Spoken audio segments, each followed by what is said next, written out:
আসসালামু আলাইকুম। আমি আসলে এইসব নিয়ে কখনো কথা বলতে চাইনি বা এইসব নিয়ে কখনো কথা বলতে চাই না। তার কারণ হয়েছে যে এইসব নিয়ে কথা বলার মতো আমার ইচ্ছা জাগে নাই কখনো। পূর্বেও আমার কিছু ভিডিও দেখছেন যে আমি আসলে প্রতিবাদমূলক সমাজের একটা ভালো বা সমাজের খারাপ দিককে কিভাবে বর্জন করা যায় বা সমাজের ভালো দিকগুলো বা সেবামূলক বা হচ্ছে আমার ভিডিও বা কথাবার্তা দ্বারা কারো উপকার হবে ওই রকম ভিডিওগুলো আমি করে থাকি বা ওই রকম কথাগুলো আমি বলে থাকি। তো যাই হোক, মূল পর্বে আসি। মল ইটালির মন ফাকনে একটা বিধ্বস্ত ঘটনার শিকার হয়েছে বা বর্তমানে যেটা ট্রেন্ডিংয়ে আছে, যেটা নিয়ে কথা বললেই একদম ভাইরাল হয়ে যায়, 1 মিলিয়ন 2 মিলিয়ন ভিউ হয়ে যায় বা তার উপরে ভিউ হয়ে যায়, শেয়ার হয় 100 থেকে 150, মানে আইডি রিচ অটোমেটিক বাড়ে বা একটা পেজের রিচ অটোমেটিক বাড়ে। সেই বিষয়টা নিয়ে আমি কথা বলতে চাইতেছি। আসলে যে মেয়েটাকে নিয়ে এই কাহিনী, সে আমাদের ইউনিয়নের পুত্রবধূ। তো আমি চাইছিলাম না যে এই বিষয় নিয়ে আমি কথা বলি। এটা হচ্ছে আমাদের এক বড় ভাই বা আমাদের সাথে চলাফেরা করে উনি, ওনার ওয়াইফের কথা বলতেছি, জয়া ভাবি। তো রিটন ভাই হচ্ছে আমাদের 2 ক্লাস সিনিয়র। আমরা যখন ক্লাস 8 9-এ পড়তাম তখন হয়তো তারা এসএসসি পরীক্ষা দিছিল। সেই সুবাদে ওনাদের সাথে আমাদের ভালো একটা বন্ডিং আছে বা ভালো একটা রিলেশন আছে।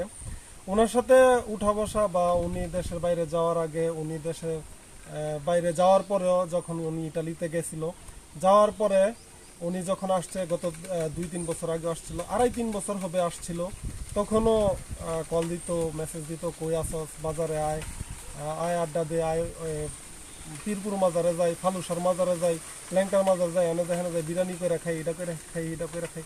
মানে ওনার মনটা কি বলবো, যে অত্যন্ত ভালো মনের মানুষ উনি। ওনার মতো মন মানসিকতার মানুষ দেখি নাই, কারণ আমি ওনার থেকে বয়সে 2 বছরের বা তার অধিক ছোট বা 2 বছরের ছোট ধরে নেন। তো আমাদের সাথে যেরকম চলাফেরা করতো, যেমন একদম বন্ধু বান্ধব এরকম। তো এখন কথা হয়েছে যে ওনার সাথে এরকম একটা বিভৎস কাহিনী বা ওনার লাইফে এমন একটা কাহিনী বা ওনার উপরে, ওনার সবচেয়ে খারাপ সময় বর্তমান, ওনার এরকম খারাপ সময় আসবে কখনো কল্পনাও করি নাই আমরা, বা আমরা কখনো ভাবিও নাই। তো আমি ভাইকে একটা মেসেজ দিতে চাই যে ভাই, ধৈর্য ধরেন, আল্লাহ উত্তম পরিকল্পনাকারী। আল্লাহ হয়তোবা আপনার জন্য এর থেকে ভালো কিছু রাখছে। আর আল্লাহ পবিত্র কোরআনে 1 বার না 7 বার বলে দিয়েছেন যে আমাদের জীবন থেকে যা কায়রা নিছে তা আমাদের জন্য সঠিক ছিল না। আমাদের জীবন থেকে যা কায়রা নিছে তার থেকে 100 গুণ বা 70 গুণ তার উপরে ভালো কিছু আমাদের জীবনে দিবে। যাই হোক ভাই, মন খারাপ করিয়েন না, আল্লাহ উত্তম পরিকল্পনাকারী এটা ভেবে 5 ওয়াক্ত নামাজ পড়েন, ইনশাল্লাহ সব মুশকিল আপনার দূর হয়ে যাবে। আপনার 3টা ছেলে মেয়ে আছে, ওদের জন্য মন থেকে দোয়া করি যে ওরা আসলে এখন এমন একটা অবস্থায় আছে যে মা থাকতো, তাদের মা নেই, এতিম হয়ে গেছে। তো তাদেরকে আল্লাহর পক্ষ থেকে শেফা আসবে, আল্লাহর পক্ষ থেকে রহমত আসবে তাদের উপরে, এটা আমি আশাবাদী। আরেকটা কথা হয়েছে যে জয়া ভাবি একটা লম্পটের প্রেমে পড়ছে, বা বর্তমান বাংলাদেশে দেখা গেছে বাংলাদেশ বা যে কোনো দেশে পরক্রিয়া নিয়ে কোনো কথা বললে এগুলো ভাইরাল হয়ে যায়। আমি কিছুক্ষণ পূর্বে কিন্তু এই কথাগুলো বলছি।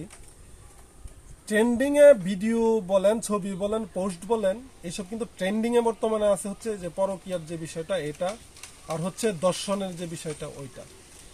তো আমি আপনাকে একটা মেসেজ দিতে চাই।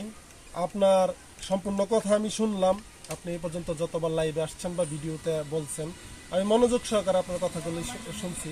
প্রথম যেদিন আপনি লাইভে আসছেন 16 এপ্রিল 2026 এ আসছেন, ওই দিনটা ছিল সম্ভবত বৃহস্পতিবার। তো ওই দিন আসার পরে আমি লাইভ একটু শুনছি, শোনার পরে আসলে আপনি হয়তো ফান করতেছেন এরকম কিছু ভাইবা, আমি আর লাইভটা এত একটা গুরুত্ব দেই নাই। তারপর হচ্ছে 17 এপ্রিল শুক্রবার দিন ছিল, ওই দিন জুম্মার নামাজে যাওয়ার আগে বা জুম্মার নামাজ থেকে আসার পরে আজকে হচ্ছে গিয়ে 22 এপ্রিল 2026।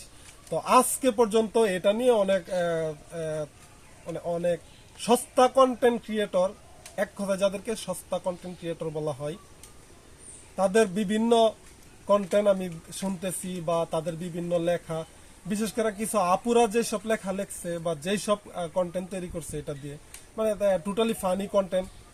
বা একটা কথা আছে না যে যার দুঃখ সে বুঝে, অন্যরা তো মজা খুঁজে।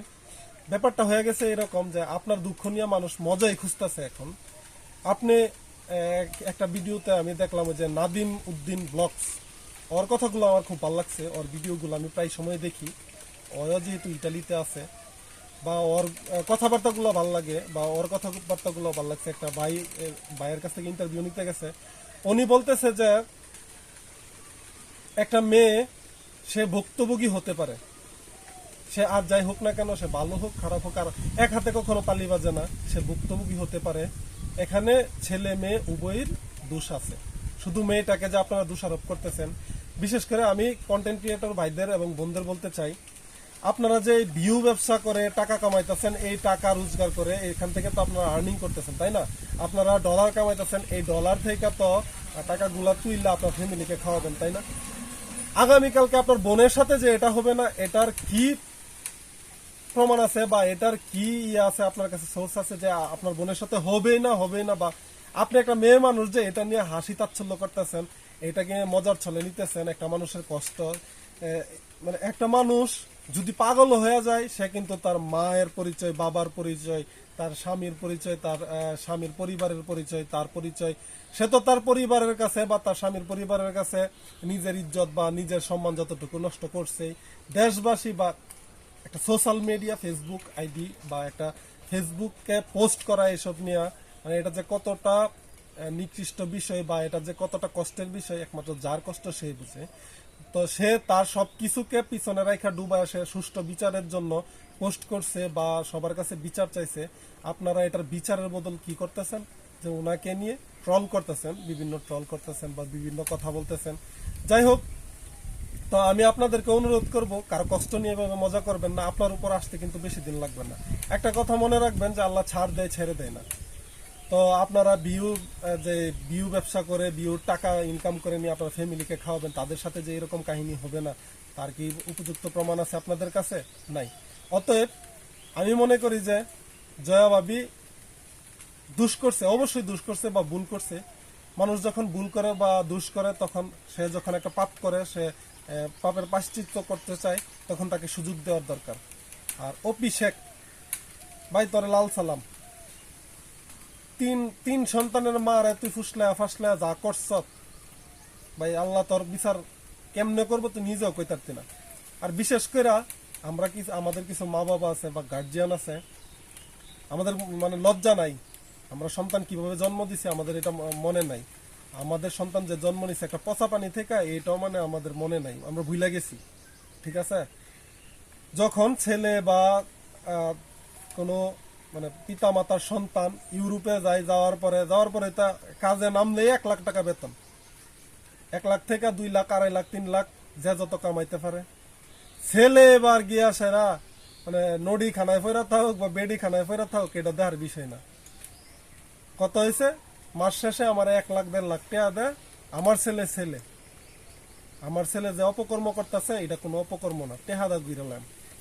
যাই হোক, আমি ভিডিওতে অনেক কথাই বলছি, আমার কথাও ভুলপ্রান্তি হতে পারে, আমিও মানুষ। আমার কথায় যদি কেউ কোনো আঘাত পেয়ে থাকেন বা কষ্ট পেয়ে থাকেন মনে, আমাকে ক্ষমা সুন্দর দৃষ্টিতে দেখবেন। আর বিশেষ করে কন্টেন্ট ক্রিয়েটর ভাইরা, আপনারা এইসব বাদ দেন।